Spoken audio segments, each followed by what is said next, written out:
What's up guys, B-Rob here. Today I'm going to talk about something that I call PMA, positive mental attitude.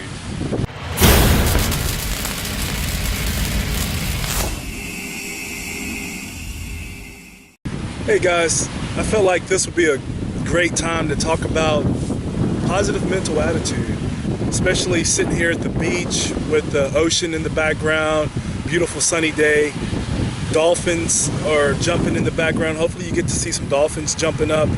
Now, to give you just a little overview on this, back about 5 years ago, I was diagnosed with mitral valve prolapse. And as a part of that mitral valve prolapse syndrome, I get down, depressed sometimes. And one of the things that helped me through that is to realize that it's the actual condition of mitral valve prolapse. It's not really me, and I got to keep a positive mental attitude. And I just wanted to share with you some of my tips. Actually, I'm going to give you 5 tips or 5 keys to having positive mental attitude. It's easy for me to give you tips that work for me. You're going to really have to work at this. I'm not saying that this is going to be easy, but I want to give you 5 tips on how hopefully you can apply these things to your life and you can be a little more positive and have maybe some better outcomes. I am not into the whole self-help thing. I don't really buy into a lot of the self-help things, but again, this is what works for me, and these are my 5 keys to positive mental attitude. Okay, so my number 1 key is to evaluate yourself. You got to really look deep into yourself and just ask yourself, are you really happy? Look at some things in your life and are you pretending? Do you have a mask on?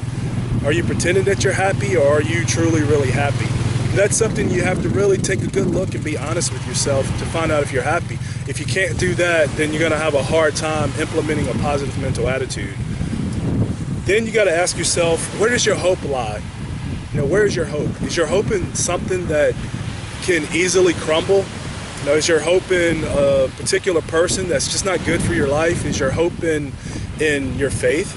My hope is, which, you know, because of that, it makes things a whole lot easier for me, because I've had hope in other things before and it didn't work out so well. So my hope is in my faith, and it's easier for me. But you have to ask yourself, where does your hope lie? And you have to really evaluate that, because you may have to change where your hope is, because that could be one of the problems why you're not happy. Along with evaluating yourself, you have to also take responsibility for the choices in your life. It's so easy to blame other people. It's so easy to do that. I've been a victim of that, and I've done that. I've blamed other people for things that happened to me, when all in all, it's me. I have to realize that I am responsible for my choices, and that yes, sometimes we are victims to things that we can't help, but most of the time it's us, it's on us. We have to take responsibility, and that's one thing you have to ask yourself. Do I take responsibility for my own actions? One thing we try to teach our kids is when they say, oh, my toy broke. Well, did your toy break? Did it just sit there and break? Or did you do something that caused it to break?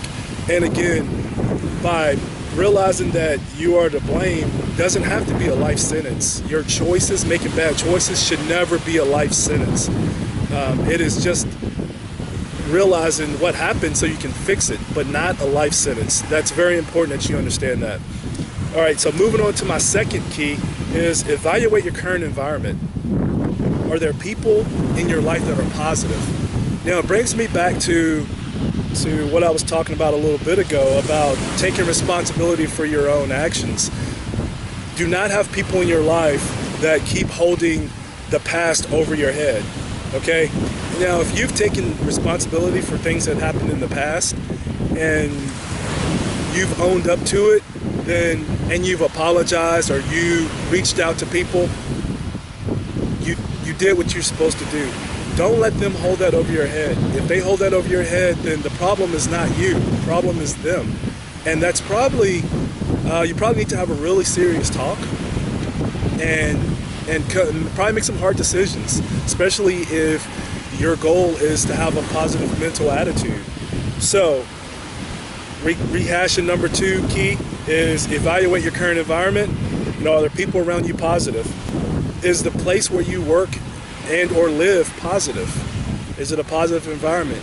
If not, you may have to make some tough choices there, because do you really want to just keep dwelling or working in a place that is just bringing you down all the way and bringing others around you, and you're not going to have good health later on? My number 3 key is establish a support group. And this goes back to number 2. These all play off each other. So if you have the positive people around you, then those people can become your support group. If you have negative people around you, you don't want that as a support group. Okay, so you're going to have to make some tough choices there.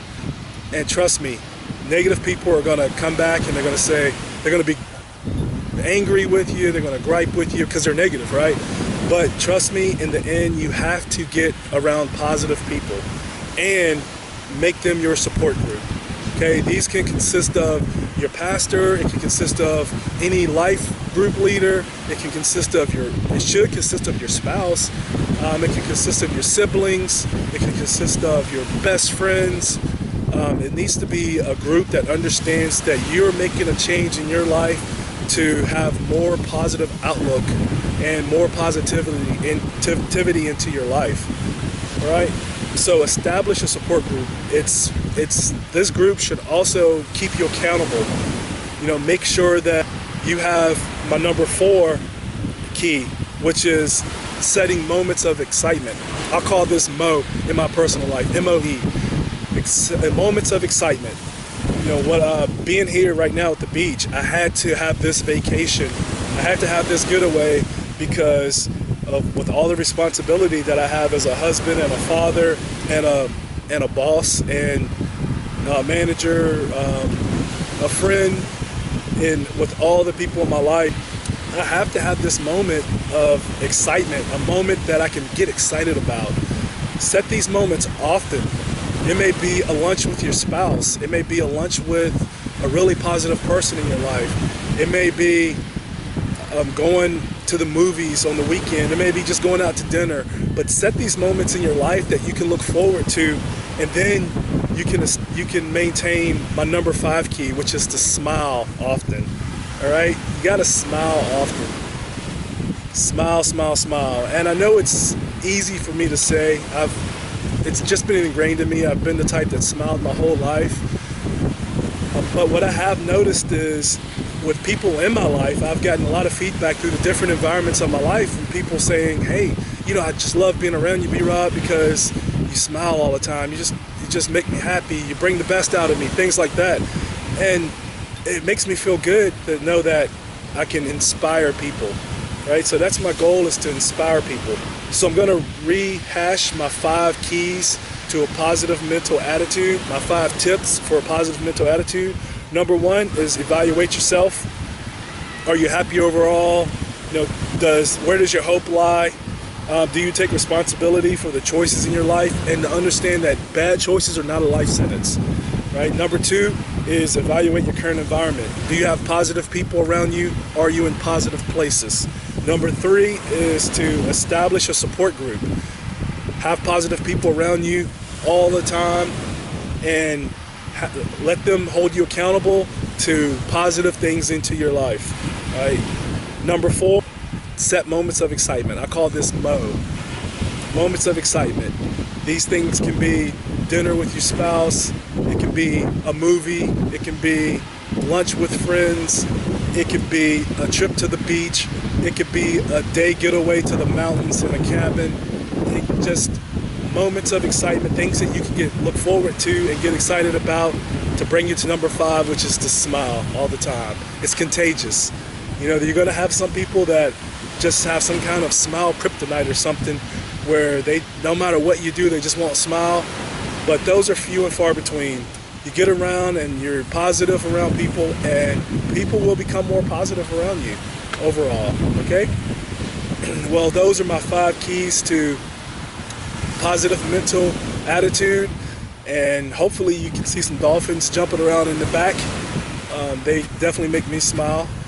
This is B-Rob. Please like, subscribe, share, comment, all the above. I hope this helps you, and just let me know.